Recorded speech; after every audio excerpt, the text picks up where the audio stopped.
Panoorin natin kung anong ginagawa ni Doncic sa Lakers. So dito si Hachimura palaging nakaangat para depensahan itong si Luka Doncic kasi alam nila pag bumitaw ito si Luka Doncic niya talagang pumapasok yung tira. Kaya nakadikit ka agad itong si Hachimura kay Doncic para mapigilan sa 3-point area. Buti naman nandun yung kasama ni Luka Doncic para bigyan siya ng screen para maging libre dito sa 3-point area. Pero nandun pa rin si Lebron para siya din yung tumatao kay Luka Doncic. Pero napilitan din si Doncic na ibigay sa kanyang kasama ang bola. Kung nakabalik na kay Doncic yung bola, naiwan talaga yung depensa ni Lebron.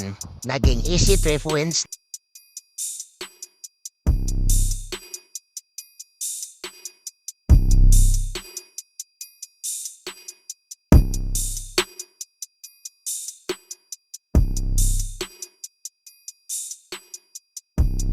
Dito naman binasag ni Luka ang depensa ng Lakers.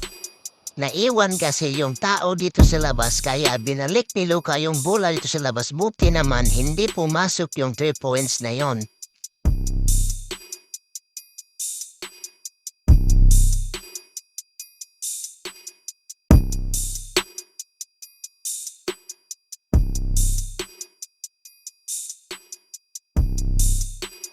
Si Luka pa rin yung may hawak ng bola. Alam ni Luka maluwag talaga yung pagkadepensa ni Prince sa kanya.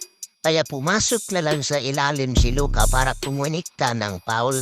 Ang ginagawa ni Eddie, hindi niya sinabayan si Luka para hindi makakuha ng foul.